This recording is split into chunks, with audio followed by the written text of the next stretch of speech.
The Baltimore City Detention Center is a state-run jail that holds people awaiting trial. By the early 2000s, the people awaiting trial were running it. The Black Guerrilla Family had arrived in Maryland in the mid-1990s, but before they reached Maryland, Baltimore already had the conditions that made a prison-born identity attractive. The city had street crews, drug corners, jailhouse politics, and young men moving back and forth between the blocks and the correctional system. But many of those crews were local.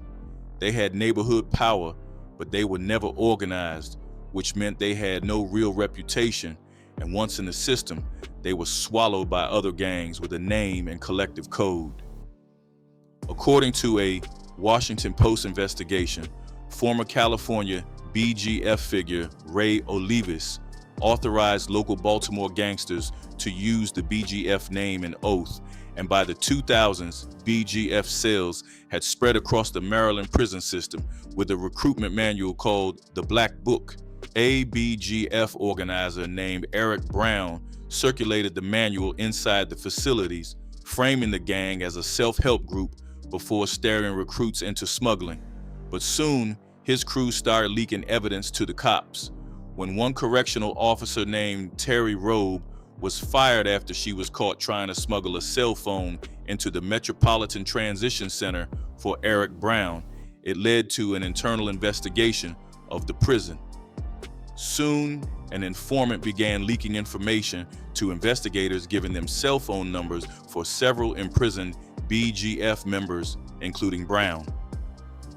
Once investigators had those numbers, they could connect the prison phones to wider BGF activity, including contraband smuggling, orders, threats, and communication between inmates and people outside the walls. By April 2009, federal prosecutors unsealed indictments against 24 people connected to the BGF, including Brown, Ray Olivas, Rainbow Williams, and several current or former prison employees. Prosecutors accused the group of using Maryland prisons as command centers for smuggling, extortion, drug trafficking, and violence. When federal authorities made those indictments, the leadership vacuum opened the door for a new commander. That commander was Tavon White, known on the tier as Bulldog. White had joined the BGF in 2000. By 2011, he had been named the BCDC commander, the BGF's term for the man who controlled operations inside the Baltimore City Detention Center. BGF members studied the women who worked as correctional officers, identified those they could approach, and built sexual relationships with them, and even impregnated some of them. Those relationships became the conduit for smuggling drugs, cell phones, prescription pills, and tobacco into the jail. The indictment laid out a pricing system, a payment system, and a distribution chain that extended beyond the walls. Officers carried it in their shoes, in their hair, and in their underwear. Inside the jail, the goods passed through a network of inmates who answered to White. The proceeds flowed through Green Dot prepaid cards. Buyers were instructed to load the cards and text the card numbers to phones that BGF members held inside the facility. The cash was then transferred to street distributors and laundered into commissary accounts and consumer goods. All of the operation traced back to the manual Eric Brown had circulated inside Maryland prisons for years before the BCDC takeover. The Black Book that Brown wrote read at first glance like a self-help text. It used motivational language and the rhetoric of empowerment. Behind the rhetoric was a curriculum. Recruits were taught how to identify correctional officers vulnerable to recruitment, how to build emotional dependence, and how to convert that dependence into operational access. By the time Brown was indicted in 2009, generations of Maryland BGF members had moved through that curriculum. White himself fathered 5 children with 4 correctional officers. The indictment names Jennifer Owens, who carried a tattoo of Tavon on her neck, Katera Stevenson, who carried a tattoo of Tavon on her wrist, Chia Brooks, Tiffany Linder. White rewarded the women with cars, a Mercedes-Benz, a BMW, an Acura, along with diamond rings. On a phone call captured by federal investigators in January 2013, White summed up his role in a single line: "This is my jail." On the same call, he claimed that no decision in the facility was made without his approval and that the contraband network paid him $16,000 a month at minimum. On April 23, 2013, federal authorities moved.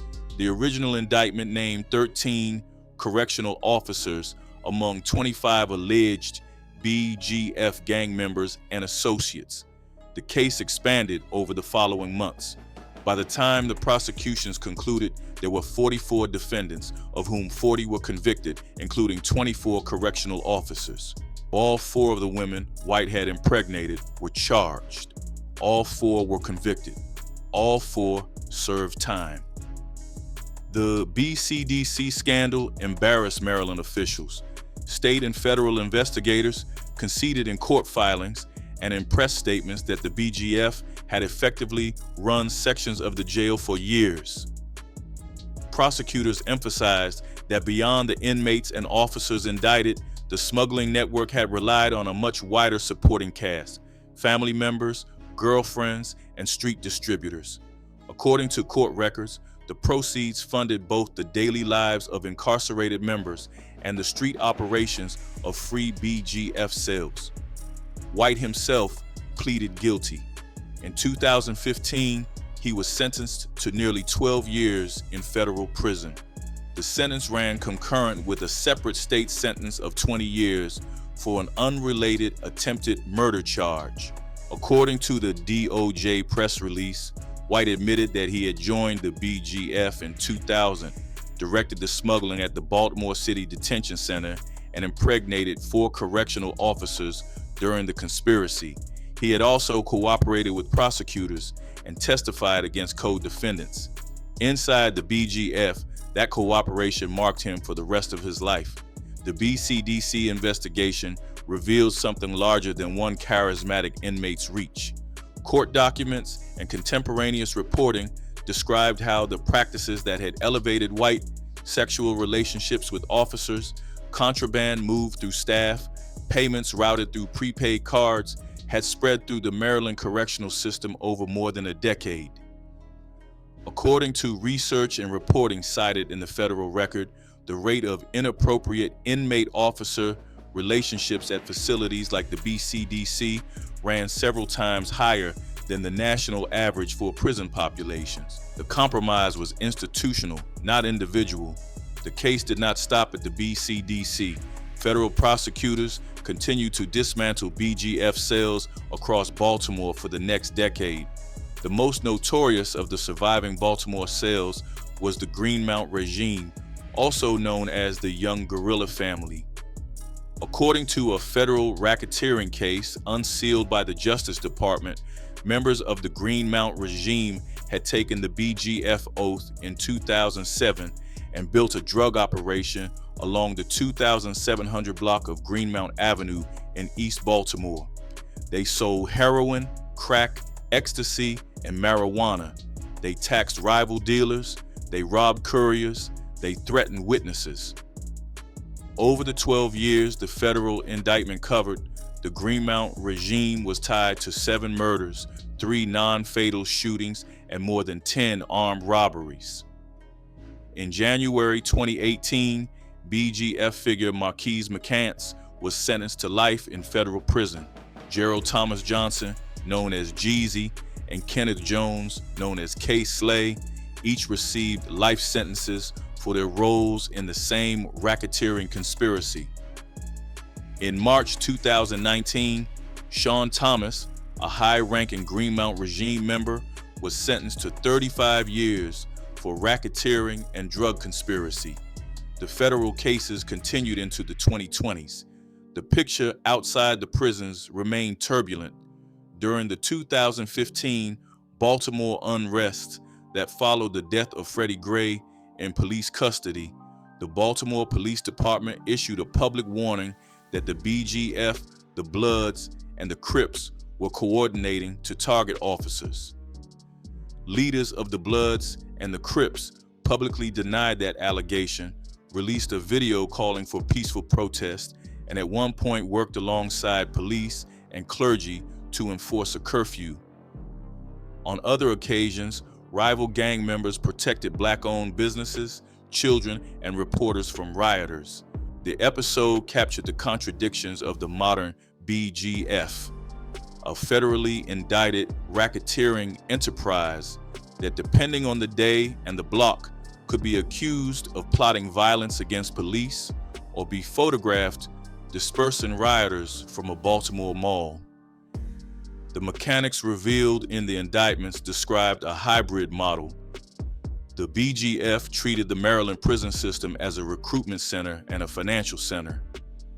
Members on the inside drew earnings from outside operations to pad commissary accounts and to purchase the loyalty of correctional staff.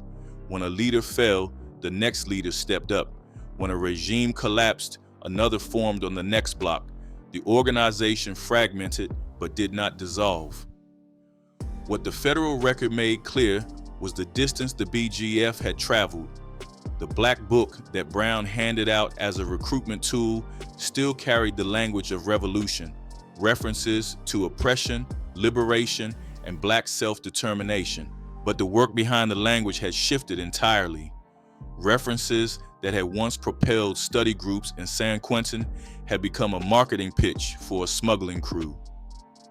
To understand how a movement that began with Marx and Mao ended on Greenmount Avenue, the story has to start back at its founding, half a century earlier, in the California prison system that produced the man whose name still appeared on every BGF document. From Watts to San Quentin, the story begins on a September afternoon in 1960 in a Standard Oil station in Los Angeles. An 18-year-old named George Jackson walked through the door, pulled a gun, and demanded the contents of the register. His haul was $71. According to the San Quentin News, Jackson had been raised between Chicago and the Watts neighborhood, with a string of juvenile convictions trailing behind him. His court-appointed lawyer recommended a guilty plea in exchange for what was advertised as a light sentence, perhaps a year in county jail. Jackson took the deal. The judge then handed down something else entirely. Citing Jackson's record, the court issued an indeterminate sentence, 1 year to life. The parole board, not the court, would decide when he came home. He was 18 years old. He would never come home. Jackson spent 7.5 of his next 10 years inside California's adjustment centers, the prison system's term for solitary confinement.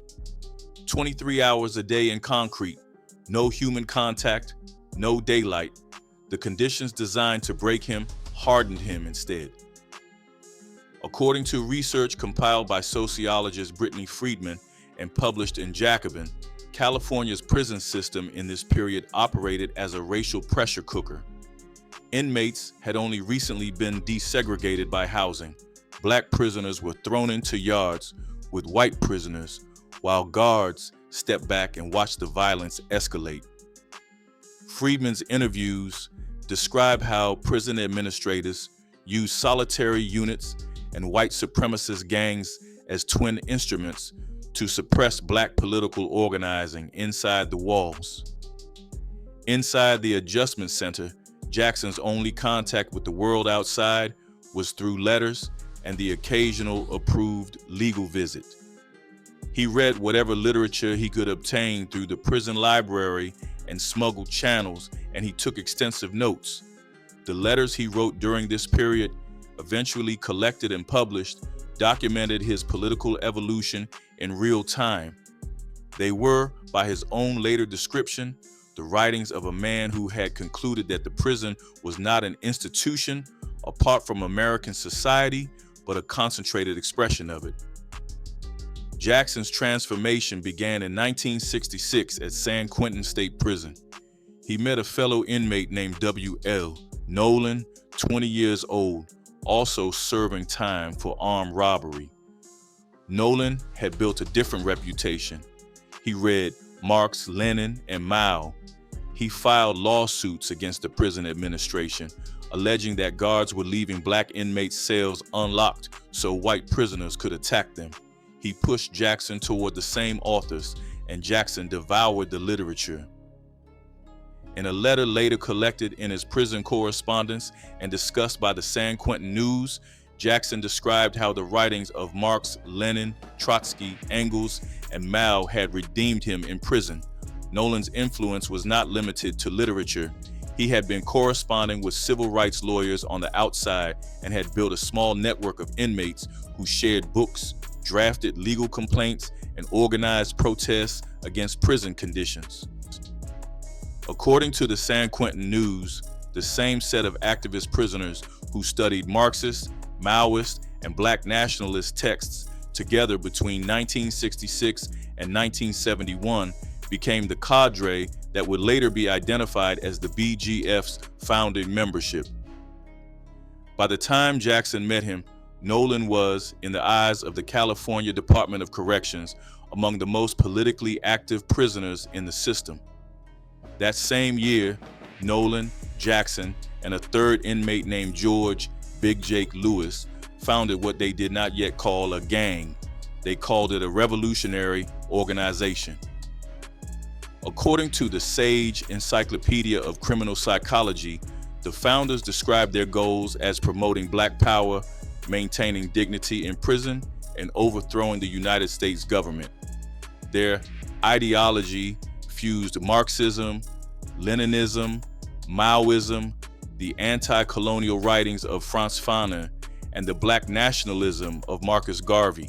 They built a hierarchy modeled on revolutionary vanguard parties, a central committee at the top, general and field officers below, and rank-and-file cadres beneath them. They adopted symbols, the dragon climbing a prison tower, the cross machete and rifle, and the numbers 276, which corresponded to the alphabetical positions of the letters B, G, and F. Their internal manual, later digitized by the Internet Archive, contained an oath that members recited line by line, dedicating themselves to what the document called the salvation of my people. The oath warned that betrayal would be punished by death. The Black Book also forbade the heroin trade and instructed members to avoid drug users, a discipline early BGF leaders treated as antithetical to revolutionary work. For 4 years, the BGF organized in the shadows. Then, on January 13, 1970, the wider world intruded. At Soledad State Prison, 3 Black inmates, W.L. Nolan, Cleveland Edwards, and Alvin Miller, were released into the exercise yard after a long lockdown. A fight broke out between Black and white prisoners. A tower guard, certified as an expert marksman, opened fire without a warning shot. All 3 Black inmates died. 3 days later, a Monterey County grand jury convened with the shooter, Officer O.G. Miller, as the witness. Black inmates were not permitted to testify. The grand jury ruled the deaths justifiable homicide. Within 30 minutes of that ruling reaching the Soledad prisoners by radio, a guard named John V. Mills was found dying inside Y wing of the cell block that housed George Jackson. He had been beaten and thrown from a 3rd floor tier to the television room below. A note left by his body read, "1 down, 2 to go." A month later, on February 14, 1970, Jackson was charged with first-degree murder along with 2 other inmates, Fleeta Drumgo and John Clutchett. Prosecutors argued the 3 had killed Mills in retaliation for the yard shooting. The men became known as the Soledad Brothers. If convicted, they faced California's gas chamber. The case drew international attention.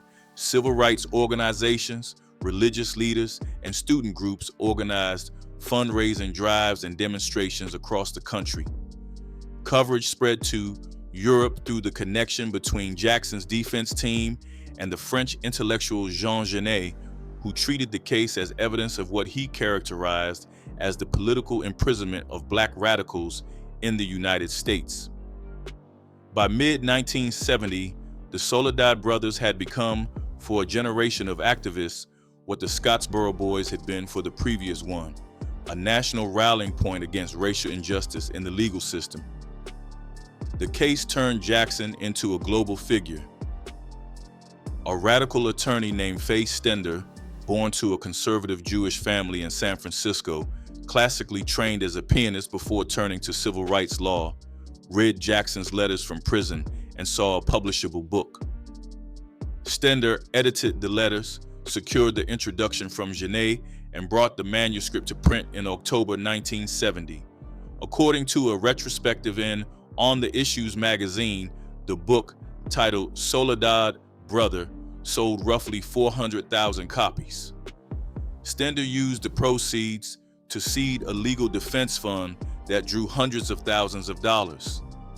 Jackson, sitting in a concrete cell, became a celebrity.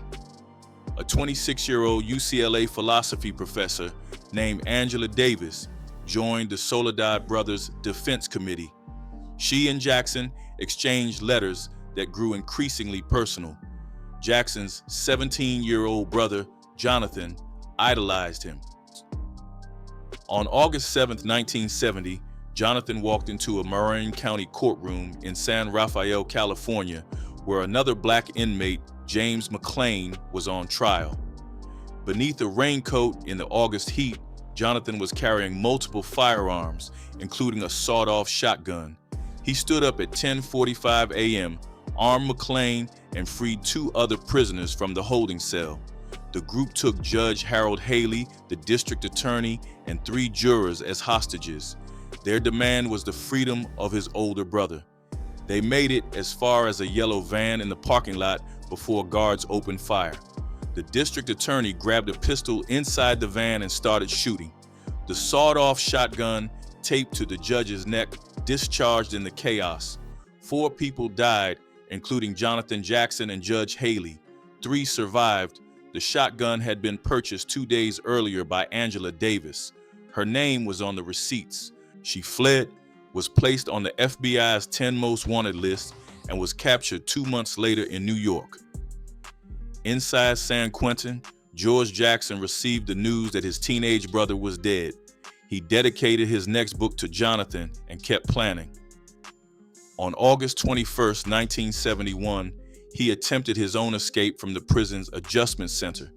According to the Sage Encyclopedia and contemporaneous prison records, Jackson produced a 9mm Astra pistol from beneath his afro during a strip search, shot a guard named Frank DeLeon, and led a takeover of the cell block. 3 guards and 2 white inmates were killed. Jackson then ran into the open yard toward the perimeter wall. A tower marksman shot him dead. He was 29 years old. The official narrative, issued by the California Department of Corrections within hours, described a planned escape attempt that had spiraled into a failed armed insurrection. Jackson's supporters disputed nearly every element of that account. They argued that a 9mm Astra was too large to have been plausibly hidden under his afro during a strip search, that the timing of the search was suspicious, and that several of the inmates implicated in the cell block takeover had been forced into participation rather than recruited into a plan. Investigators never resolved those disputes. His attorney, that day, a 29-year-old Yale graduate named Stephen Bingham, vanished within hours and remained on the run for 13 years across Eastern Europe and France before surrendering in San Francisco. A jury acquitted him of all charges in 1986. How the gun reached Jackson's afro has never been definitively established. Jackson's death made him a martyr. Inside the BGF, August 21st became known as Black August, a month observed each year with reading, fasting, and reflection. The dragon was dead. The family he had built was about to inherit something he had never sanctioned: the drug trade, contract killings, and a half-century of compromise. The long descent Faye Stender did not survive the revolution she helped publish. By 1972, Stender had withdrawn from the prison movement. According to the On the Issues magazine retrospective, her break with Jackson had been bitter. He had asked her repeatedly and increasingly to bring weapons into the prison and to assist in escape planning. As an officer of the court, she refused. To Jackson and the radical wing of his supporters, that refusal was betrayal. As the Prison Culture Archive documents, by 1974, a 22-page document had circulated inside San Quentin from the BGF's Revolutionary Corps, accusing unnamed movement lawyers of destroying the support network around imprisoned radicals. Stender was not named in the document. She did not have to be. The judgment sat for 5 years, then 6, then 7. On the night of May 28, 1979, a recently paroled BGF member named Edward Glenn Brooks rang the doorbell of Stender's home in the Berkeley Hills. He was 26 years old, less than a month out of a California prison. Stender's 20-year-old son, Neil, opened the door. Brooks pushed past him with a .38 revolver and rounded up the household: Neil, Stender's daughter, and Stender's lover. He marched Stender into the bedroom, sat her at a desk, and ordered her to write. When she refused, he cocked the gun. The confession he dictated forced Stender to admit, in her own handwriting, that she had betrayed George Jackson and the prison movement when they needed her most. Brooks pocketed the page, demanded the cash on hand, about $10 between the household, and shot Stender 5 times at point-blank range. She survived. She was paralyzed from the waist down. She testified against Brooks in January 1980, and he was sentenced to 17 years for the attempted murder. Months later, in May 1980, Stender died in Hong Kong. She was 48 years old. Brooks did not outlive his victim by long. In March 1984, 2 inmates at Folsom State Prison stabbed him 9 times during what authorities described as a fight between BGF factions. The organization that had ordered the hit on Stender's perceived betrayal had eaten its own executioner. The BGF's loyalty machine, designed to enforce ideological purity, had become an apparatus that consumed the people who served it. Stender's killing rippled through the legal community. Civil rights lawyers who had taken on prison cases in the 1960s described in later interviews and memoirs how the attack altered the way they conducted client visits, opened mail, and accepted phone calls. Several attorneys associated with the Radical Defense Bar quietly stepped back from prison work in the years that followed. The Soledad Brothers Defense Committee, which Stender had helped build, formally dissolved in the early 1980s. The bleeding moved next to the man who had inspired the entire enterprise. Huey P. Newton, the co-founder of the Black Panther Party, was the figure George Jackson had most admired from inside his cell. Newton's writings on armed self-defense and black socialism had shaped the BGF's founding ideology. By the late 1980s, however, Newton was a different figure than the one who had launched the Panthers in 1966. According to the National Archives biography of Newton, the Black Panther Party had collapsed by the late 1970s, and Newton himself struggled with addiction and legal trouble. He had fled to Cuba to avoid prosecution and returned in 1977. By the late 1980s, he was rumored to be using crack cocaine and was alleged to be extorting BGF drug dealers in West Oakland for free product. On August 22, 1989, on West Oakland's 9th Street, Newton was shot dead. The shooter was a 25-year-old BGF member named Tyrone Robinson. According to the National Archives account, Newton's last reported words were, "You can kill my body, but you can't kill my soul." Robinson was convicted in 1991 and sentenced to 32 years to life. He claimed he had acted alone in a personal dispute. The streets of Oakland and the BGF leadership inside California's prisons treated the killing as something else. The elimination of a man who had crossed the wrong dealers and become an embarrassment to the wider movement he had helped create. The arc that runs from the $71 gas station robbery in 1960 to the federal racketeering case of 2013 is, in its way, the most precise account of what the BGF became. George Jackson stole $71 and entered the prison system. He read Marx in solitary. He founded a revolutionary movement. Faye Stender published him. Angela Davis loved him. His brother Jonathan died trying to free him. The BGF executed Stender for refusing to break the law for him. It killed Huey Newton, the man who had inspired him. It watched its last surviving co-conspirator die on a Sacramento yard, and it built in his name a smuggling enterprise that ran a Baltimore jail through the women who guarded it. The dragon was supposed to climb the tower. It ended up running the cell block.